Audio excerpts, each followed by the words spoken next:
sketsanya, waktu nyanting itu ada nggak kayak fenomena atau sebuah kecelakaan atau sesuatu yang masih keinget sampai sekarang? Kalau sketsa itu aku masih inget banget, itu aku salah. Aku awal mulanya itu mau buat batik dengan motif SMA 5 yang sudah ditentukan sekolah sama motif batik pendekar sama batik pecel. Aku memilih dua tipe karena memiliki kesamaan antara makna dan artinya juga. Dan di situ aku salah pembuatannya karena di P5 di SMA 5 itu baru dilaksanakan di kelas 10 ini di semester 1 ini, dan kita juga sebagai angkatan pertama yang melaksanakan kegiatan P5 ini juga seperti itu.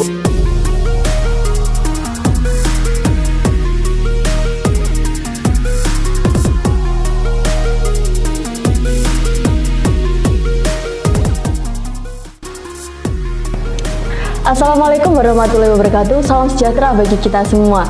Jadi pada kesempatan kali ini kita mendatangkan narasumber dari kelas 10A. Jadi untuk kali ini podcastnya kita akan membahas tentang P5. Untuk narasumber bisa untuk memperkenalkan diri. Baik, perkenalkan nama saya Raffi Hadi Perdana dari kelas 10A. Saya di sini sebagai perwakilan dari kelas 10A akan membincang-bincang santai tentang kegiatan P5 atau kegiatan kurikulum merdeka pada semester kemarin atau pada semester 1. Oh ya Raffi, gimana sih perasaannya jadi pionir angkatan pertama kegiatan P5 ini? Jadi untuk angkatan pertama di SMA 5 ini yang memangku atau pertama kali menjadikan kurikulum merdeka ada di kelas 10A, di kelas 10 lebih tepatnya. Karena sebelumnya SMA 5 belum mengadakan kurikulum merdeka karena ada sesuatu hal mungkin. Setelah itu ada kegiatan P5 ini dilakukan selama 1 semester atau di bulan-bulan tertentu. Kita juga mengambil 2 tema kegiatan pada kurikulum merdeka ini. Di kurikulum merdeka ini kita juga akan membahas tentang suara demokrasi dan kearifan lokal seperti itu. Dari tema-tema yang udah Raffi tadi paparkan, kira-kira dari 2 tema ya tadi? Iya. Itu menurut Raffi itu tema yang mana yang menyenangkan gitu? Kalau dari aku, tema atau kegiatan dari kurikulum merdeka yang paling menyenangkan adalah di suara demokrasi. Mengapa saya menyenangi atau senang dengan tema suara demokrasi? Karena di dalam suara demokrasi kita belajar bagaimana cara kita untuk menjadikan diri kita sebagai pemilu yang baik, setelah itu menjadi pemilih suara yang baik, dan menjadi masyarakat yang demokrasi yang baik itu bagaimana. Di dalam situ pun juga kita belajar bagaimana cara tata kerja TPS atau tata cara kerja pemilu di lingkungan masyarakat ataupun di lingkungan sekolah. Karena di lingkungan sekolah kita harus juga belajar bagaimana cara tata cara pemilu dan tata cara pemilihan-pemilihan yang ada di sekolah seperti itu. Dan juga di dalam tema suara demokrasi ini saya juga berkesempatan untuk menjadi wakil ketua OSIS yang dilaksanakan pada saat itu. Dan pada saat itu pula saya juga terpilih menjadi wakil ketua OSIS dalam pemilihan suara demokrasi tersebut. Itu menurut saya hal yang paling menyenangkan atau hal yang paling terkesan bagi saya. Ya tadi kalau nggak salah temanya ada 2 ya, satunya suara demokrasi sama kearifan lokal. Iya. Kegiatannya kearifan lokal itu ngapain aja sih?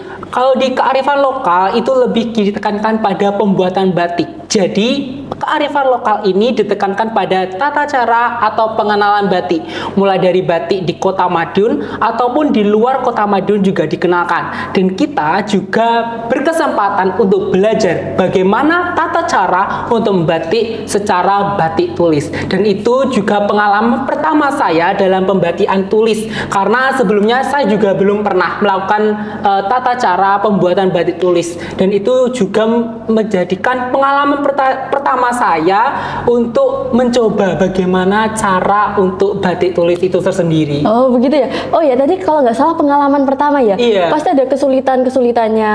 Nah itu bisa dijelasin nggak kesulitannya di apa? Terus cara mengatasinya tuh gimana? Iya baik. Untuk di kearifan lokal ini kita diwajibkan untuk membuat batik di ukuran kain 1 kali 1 meter. Itu dibagi beberapa kelompok dan bagian saya ada di menjadi 4 anggota kelompok. Jadi di situ kita akan bagi beberapa anggota untuk mengerjakan salah satu motif. Nah, fun fact aja, di kain motif ini atau di batik ini kita mengambil tema yang yaitu di SMA 5 dan di Kota Madiun. Jadi kita gabungkan antara motif SMA 5 dan motif yang ada di Kota Madiun. Kita akan jadikan satu, kita akan membuat tema baru yang akan kita nanti presentasikan ke depan untuk makna dan arti dari setiap motif batik itu. Nah, untuk pembuatan batik tulis itu kita kerjakan secara manual, kita kerjakan secara berkelompok, kita kerjakan dengan cara diskusi bersama-sama untuk menentukan motif apa, arti apa, dan makna apa yang akan kita sampaikan dan akan kita presentasikan ke depannya. Seperti itu.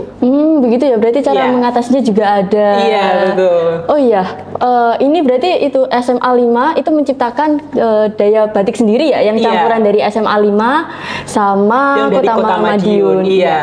Oh iya, waktu batik kalau udah jadi, habis itu dijual kah atau gimana? Kalau yang kemarin, kalau kita laksanakan setelah kita sudah melakukan pembatikan batik tulis, itu pasti ada kan teknik pewarnaan atau teknik kunci warna. Itu akan kita laksanakan selama kurang lebih 1 minggu untuk pelaksanaan pewarnaan yang nantinya akan kita laksanakan selama 1 minggu. Setelah itu kita akan pengeringan itu selama 3 hari. Setelah itu kita hasil dari karya batik itu nanti akan kita pamerkan. Waktu kemarin itu kita pamerkan juga pada wali murid siswa, yaitu pada sosialisasi juga. Setelah itu kita juga akan berwirausaha juga pada kesempatan itu. Kita pada kesempatan itu juga berkenan untuk menjual batik tersebut, juga memberikan harga untuk batik-batik tersebut juga. Jadi juga ada manfaat untuk kedepannya itu bagaimana, dan kelanjutan batik itu juga tidak stuck dari pembuatan batik saja, tetapi juga ada dari bidang kewirausahaan juga seperti itu. Jadi ada jualan kayak gitu kan, itu buat batik. Itu pembinanya kayak yang bimbing itu dari dalam sekolah atau dari luar sekolah? Kalau pada kesempatan P5 kearifan lokal ini, pembina dan fasilitator itu dari guru SMA 5 sendiri, karena guru SMA 5 pun sendiri juga sudah belajar cara membatik itu bagaimana. Setelah itu sejarah batik pun juga sudah dipelajari. Maka dari itu untuk tata cara, setelah itu teknik-tekniknya dilakukan di dalam sekolah dengan fasilitator dari sekolah itu sendiri. Karena kita juga dari fasilitator juga dibantu bagaimana tata cara untuk batik tulis itu bagaimana. Setelah itu teknik-teknik apa saja yang bisa dilaksanakan atau dilakukan pada saat mencanting atau batik tulis itu. Oh, berarti waktu mencanting, mewarna, habis itu ngeringin itu semuanya full di sekolah? Kalau dari mencanting itu kita lakukan di sekolah. Tapi kalau teknik pewarnaan, saya itu teknik dari pengeringan itu kita lakukan di luar sekolah. Karena kita melihat dari jangka waktu yang dibutuhkan atau yang diestimasikan oleh sekolahan itu tidak mencukupi. Karena untuk teknik pewarnaan dan teknik pengeringan itu ada sendiri. Karena itu lebih dari 1 minggu. Jika dilaksanakan di sekolah itu tidak sangat mencukupi. Karena dalam teknik pewarnaan dan teknik pengeringan itu membutuhkan waktu sekitar 2 minggu. Karena dalam teknik pewarnaan itu kita harus menentukan dulu warnanya apa. Karena warna juga berpengaruh pada motif dan maknanya itu sendiri. Karena sekali lagi batik itu penuh dengan makna dan penuh dengan arti. Karena batik itu menciptakan realisasi atau bentuk asli dalam motif yang akan kita gambarkan. Jadi membutuhkan waktu untuk kita berpikir bagaimana motif ini bisa terrealisasikan, bisa sesuai dengan model yang kita inginkan, seperti itu. Jadi untuk pewarnaan dan teknik pengeringan itu kita di luar sekolahan. Nah, itu apabila nanti kita sudah selesai, kita bisa mempresentasikan bagaimana cara pewarnaan, tata cara untuk pengeringan itu bagaimana, kita akan presentasikan di akhir sesi kearifan lokal itu. Oh, jadi kayak ada presentasinya gitu ya? Iya, jadi selama kita membuat batik itu, kita juga foto, kita bukan video, kita bikin laporan seperti makalah, karya ilmiah seperti itu juga. Begitu ya. Tapi kelihatannya seru banget ya? Iya, karena feedback aja untuk saya pribadi dan teman-teman rata-rata itu baru pertama kali tata cara membatik, apalagi kan di ukuran kain yang 1 kali 1 meter itu kan juga besar. Nah, itu baru pertama kali, apalagi ada teman juga dari kelas lain mungkin yang menggunakan kain dengan ukuran 2 meter kali 1 meter itu juga ada. Jadi itu kalau 2 meter kali 1 meter itu untuk ukuran baju, dan 1 kali 1 meter itu untuk ukuran taplak meja. Jadi untuk pengerjaannya pun ada kurang lebihnya bajunya, ada plus minusnya gitu, seperti itu. Oh, iya. Untuk ukuran kainnya itu kan ada yang 2x1, habis itu ada yang 1x1. Itu ditentuin apa siswa bebas buat milih? Kalau itu siswa bisa bebas milih. Jadi siswa nanti membeli kain untuk membatik itu kan ada beberapa tipe. Nah itu siswa dibebaskan untuk memilih. Nantinya difungsikan sebagai apa, saya itu untuk apa, itu harus jelas. Karena motif batik itu sangat mempengaruhi dari fungsinya. Apabila nanti kita akan menggunakan taplak meja. Taplak meja kan bentuknya persegi atau persegi panjang gitu, atau persegi yang paling umum. Nah itu harus presisi antara sisi satu dan sisi lainnya. Apabila kita menggunakan ukuran baju yaitu 2x1 meter itu harus full. Jadi ukuran baju itu atau kain pada baju itu harus full karena dengan motif-motif yang ada itu harus telaten dan harus teliti juga karena kain yang digunakan itu juga besar gitu. Waktu membuat sketsanya, waktu nyanting itu ada nggak kayak fenomena atau sebuah kecelakaan atau sesuatu yang masih keinget sampai sekarang? Kalau sketsa itu aku masih inget banget, itu aku salah. Aku awal mulanya itu mau buat batik dengan motif SMA 5 yang sudah ditentukan sekolah sama motif batik pendekar sama batik pecel. Aku memilih dua tersebut karena memiliki kesamaan antara makna dan artinya juga. Dan di situ aku salah pembuatannya karena di dalam taplak meja di sisi-sisinya harus sama, harus presisi. Apabila tidak sama nanti akan jelek. Jadi aku kesalahannya pada sisi-sisinya yaitu tidak sama dan tidak presisi. Apabila sudah jadi nanti itu akan menimbulkan kesalahan atau menimbulkan ketidaksinkronan antara sisi lain dan sisi yang lainnya juga. Karena di dalam taplak meja juga diperhitungkan tentang sisinya, tentang presisinya dan bentuknya itu sendiri.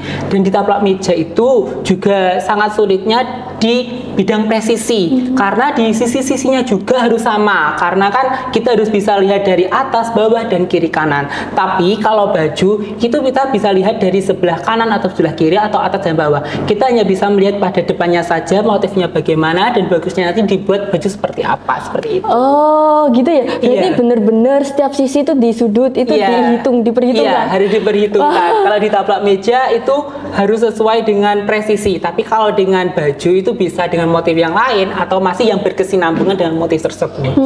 Berarti kayak saling satu sama lainnya itu kayak nyambung gitu ya? Iya, harus sambung. Karena kalau tidak sambung nanti lebih ke tidak sinkron antara satu dengan yang lainnya seperti itu.